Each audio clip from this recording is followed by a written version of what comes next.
नमस्कार दोस्तों, जय बाबा सूर्यदेव। स्वागत है आप सभी का हमारे इस यूट्यूब चैनल में। दोस्तों, आज हम बात करेंगे मिथुन राशि के महाराशि फल के बारे में। तो मिथुन राशि वाले दोस्तों, कैसे हैं आप सभी? उम्मीद करते हैं कि भगवान भोलेनाथ की कृपा से बहुत ही ऐसे होंगे, बहुत ही स्वस्थ होंगे। जी हाँ, भगवान भोलेनाथ की कृपा से हम यही प्रार्थना करते हैं कि आप दिन दोगुनी और रात चौगुनी तरक्की करें। जय हनुमान। दोस्तों, आप अपने घर में मंदिरों में पूजा तो करते ही होंगे और पूजा करते समय दीपक जलाने का नियम तो जरूर ही आपको पता होगा।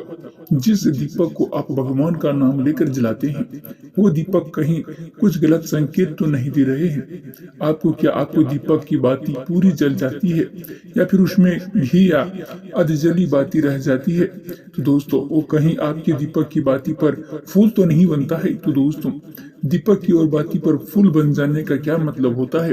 तो दोस्तों, क्या आप जानते हैं दीपक की बाती को पूरा जलना और बच जाना क्या संकेत देते हैं? कहीं आपकी परेशानियों की वजह आपके घर में जलाए हुए दीपक से तो नहीं जुड़ी हुई है? कहीं आप पहले से जले हुए दीपक की बाती नहीं जलाते हैं? और क्या आप अपनी पूजा का दीपक पुराना है या नया? कितने सालों से आप एक ही दीपक का इस्तेमाल कर रहे हैं? क्या आप कभी आदत नहीं हर दोस्तों थोड़े दिनों में दीपक को बदलने की? तो दोस्तों, आपको जान कर हैरानी हुई होगी। दोस्तों, आपने मंदिर में दीपक जलाते हैं समय दोस्तों यह गलतियां अगर आप करते हैं तो दोस्तों आपको बदलते परिणाम आपको भुगतना ही पड़ेगा। साथ ही दोस्तों, दीपक की बाती पूरा जल जाना और बाती का बच जाना भी अलग अलग संकेत देते हैं, जो दोस्तों हमारे लिए जानना बहुत ही जरूरी है। इन्हीं सब बातों को जानने के लिए हम इस वीडियो में आखिरी तक दोस्तों आपको साथ में बने रहना होगा। साथ ही दोस्तों, हम आप सभी को बता दें कि दोस्तों स्वागत है आप सभी का हमारे यूट्यूब चैनल में।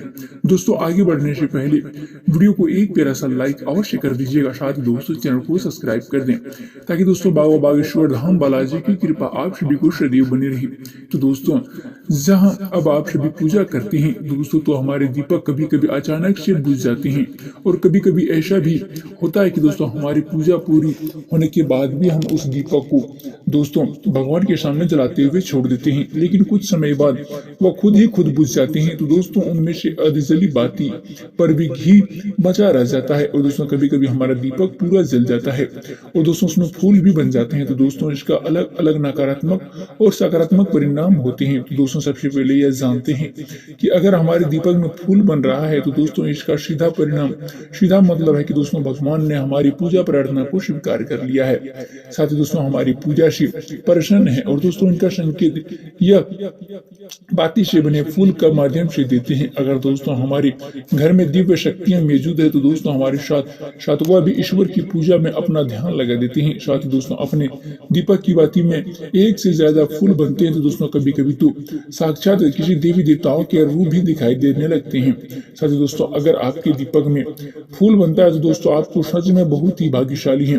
दोस्तों, इसी के साथ दोस्तों दीपक जलाने में भी कुछ खास नियम आपको जरूर ही पता होना चाहिए। अगर दोस्तों आपको पहले से जले हुए दीपक में अपनी दोस्तों बाती में रख कर जलाते हैं तो दोस्तों ऐसा करने से आपको दुर्भाग्य आपको पीछा कभी नहीं छोड़ता है। अगर दीपक में पहले से ही जली हुई बाती की या फिर दोस्तों रुई है दोस्तों या फिर उसमें राख है दोस्तों, उसी में आप नई बाती रखकर उसमें अपने जला दिए तो दोस्तों ऐसे में भगवान आपसे प्रसन्न की वजह से नाराज हो जाते हैं और आपको इनके बेहद ही भाग्य दुष्परिणाम देखने को मिलता है। साथ ही दोस्तों, आपको बनते हुए काम बिगड़ने लगते हैं, आपकी तिजोरी का धन खर्च होने लगता है। साथ ही दोस्तों, आप सभी को बता दें कि आपको आने की दोस्तों धन आने के सारे के सारे रास्ता भी बंद हो जाते हैं। तो दोस्तों हमेशा ध्यान रखें कि दोस्तों जब भी आप दीपक जलाएं तो दोस्तों साफ सुथरे दीपक का इस्तेमाल करें। तो दोस्तों, इसी के साथ आपको कुछ लोगों की दोस्तों आदतें होती है कि दोस्तों वह हर थोड़े ही दिन में आपको वह दीपक को बदलना शुरू कर देते हैं। साथ ही दोस्तों, इस हमारा जो ज्योतिष है दोस्तों, उसमें कहना है कि दोस्तों आप जिस दीपक को पूजा करते हैं दोस्तों उसे कभी भी मत बदलिए, आप उस दीपक को सिद्ध हो जाने दीजिए। तो दोस्तों, जब कोई दीपक रोजाना भगवान के सामने जलता है दोस्तों वह धीरे धीरे वक्त के साथ भी वह सिद्ध हो जाता है, भगवान का नकारात्मक ऊर्जा उस दीपक में आ जाती है। जी हाँ दोस्तों, और जिनमें दोस्तों आप सभी को बता दें कि दोस्तों जब भी आप दीपक जलाते हैं आपका दोस्तों हर दिन आपको तन मन दोनों ही पवित्र हो जाते हैं। साथ ही दोस्तों हर रोज सफाई करके ही बाती जलाएं। आपकी जितनी बार भी दीपक जलाएं उतनी बार साफ दीपक को दोस्तों साफ करने के बार बार बाती जलाएं।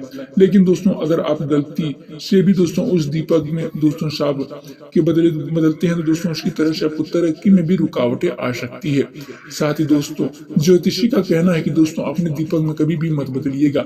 लगातार उस दीपक से कम 10 से 20 साल तक उसी दीपक से लगातार बाती जलाएं। उसी में दोस्तों आपको दीपक तभी सिद्ध हो जाएंगे और दोस्तों इसका चमत्कार अब आपको घर में भी देख सकते हैं और आपको धीरे धीरे पता चलेगा। अगर दोस्तों आपको घर में कोई भी रोगी हो या बीमारी हो या दोस्तों किसी को बुखार नहीं जा रहे हो तो दोस्तों आपको उस दीपक को थोड़ी देर के लिए दोस्तों किसी पानी के बर्तन में डाल दें और दोस्तों उस रोगी को उस पानी को पिला दें तो दोस्तों उसको 10 से 15 मिनट के भीतर उसका बुखार तुरंत उतर जाएगा। वही दोस्तों कहीं आपको घर में किसी व्यक्ति को नजर लगी हो, किसी ने नजर लगा दिया हो या फिर दोस्तों आपके व्यापार में किसी ने नजर लगा दिया हो तो दोस्तों आपको धंधा अच्छे से नहीं चल रहे हैं तो दोस्तों उस दीपक को तांबे के बर्तन के भीतर पानी में दोस्तों डाल दीजिए और दोस्तों रात भर उसको छोड़ दीजिए। अगले दिन दोस्तों उस पानी में का छिड़काव पूरे घर में, अपने ऑफिस में दोस्तों या फिर दुकान में छिड़काव कर दीजिए। ऐसा करने से आपको साफ साफ परिणाम दिखाई देंगे, क्योंकि दोस्तों जब हम लगातार एक ही वस्तु का प्रयोग करते हैं या पूजा करते हैं तो दोस्तों उस वस्तु शुद्ध हो जाते हैं, भगवान की पूजा उस वस्तु में समा जाते हैं। तो दोस्तों कभी भी अपने मंदिर या मंदिर के दीपक को बदलने की गलती न करें। दोस्तों अगर आप मंदिर में दोस्तों दीपक टूटा हो जाता है तो दोस्तों या खराब हो जाता है या खंडित हो जाता है, आप कभी भी उस दीपक को बदल सकते हैं या फिर दोस्तों उस दीपक को कभी भी न फेंकें। इसे अपने घर में संभाल कर रखें, क्योंकि दोस्तों यह भगवान का सकारात्मक ऊर्जा का भंडार होता है। तो दोस्तों वही अब आप सभी को बता दें कि दोस्तों अगर आप बाती पूरी नहीं जलती है तो दोस्तों दीपक में घी बच जाती है तो दोस्तों इसका क्या परिणाम होता है। सबसे पहले दोस्तों ये देखिए कि दोस्तों अगर आप किसी भी पेड़ पौधे को पूजा करते हैं या फिर दोस्तों पूजा में दोस्तों जलाया हुआ या दीपक बुझा हुआ नहीं, दीपक पूरा नहीं जलता है तो दोस्तों उसी में घी बच जाता है तो दोस्तों इसका घर में बीमारियों आपको घर बना रहेगा। तो दोस्तों जिनमें आपको घर में बीमारियों ही बना रहेगा दोस्तों वो बीमारी आपको कभी भी आपका घर से दोस्तों आपका पीछा नहीं छोड़ेगा। इसलिए दोस्तों जब भी आप किसी पेड़ पौधे को किसी भी जगह की पूजा करते हैं तो दोस्तों ध्यान रखें कि उस बाती को पूरी जलें और दोस्तों बर्तन में दोस्तों घी न बचे, क्योंकि दोस्तों वो आपकी अच्छी संदेश के लिए बहुत ही अच्छा प्रभाव होता है। दोस्तों वही अगर आपके घर में मंदिर में दीपक की बाती पूरी नहीं जलती है या पूरा दोस्तों पूजा करते समय दीपक में बार बार बुझ जाता है तो दोस्तों जरूर आपको घर में नकारात्मक ऊर्जा का वास होता है और दोस्तों यही आपकी पूजा में दोस्तों विघ्न एवं दोष डालने का काम करते हैं। साथ ही दोस्तों हमारे घर में कोई भी दोस्तों बुरी शक्तियां होती है या फिर दोस्तों कोई भी ऐसी ऊर्जा होती है जो या नहीं दोस्तों करनी चाहिए। जी हाँ दोस्तों, और आप सभी को बता दें कि दोस्तों आपके घर में भगवान की कृपा हो दोस्तों, हमारे घर में सकारात्मक ऊर्जा होता है तो दोस्तों हम आपको पूजा सफल नहीं होने देते हैं, क्योंकि दोस्तों उस एक बार दोस्तों अगर बुझ जाते हैं तो दोस्तों उस घर में दोस्तों नकारात्मक ऊर्जा का वास होता है। दोस्तों आप ध्यान रखें कि दोस्तों पूजा करते समय दोस्तों घी दोस्तों और बातें नहीं बचना चाहिए, जी दोस्तों तुरंत खत्म हो जाना चाहिए दोस्तों, और पूजा करने से जस्ट पश्चात दोस्तों उस दीपक को बुझा देना चाहिए। जी दोस्तों इसके करने से आपको घर में सकारात्मक ऊर्जा वास होते हैं। साथ ही दोस्तों आप सभी को बता दें कि दोस्तों आपको दोस्तों अगर कोई भी बीमारी है तो दोस्तों उस दीपक का जो भी घी है दोस्तों उस घी को दोस्तों जलते हुए घी निकाल के दीपक से कहीं भी उसको लगा दें जहाँ दर्द होता है तो दोस्तों उससे भी आपको सारे के सारे कष्ट परेशानियां खत्म होते हैं। तो दोस्तों आज का कार्यक्रम समाप्त करते हैं। दोस्तों अगर हमारे चैनल को अभी तक सब्सक्राइब नहीं किया तो दोस्तों चैनल को सब्सक्राइब करते हैं। धन्यवाद।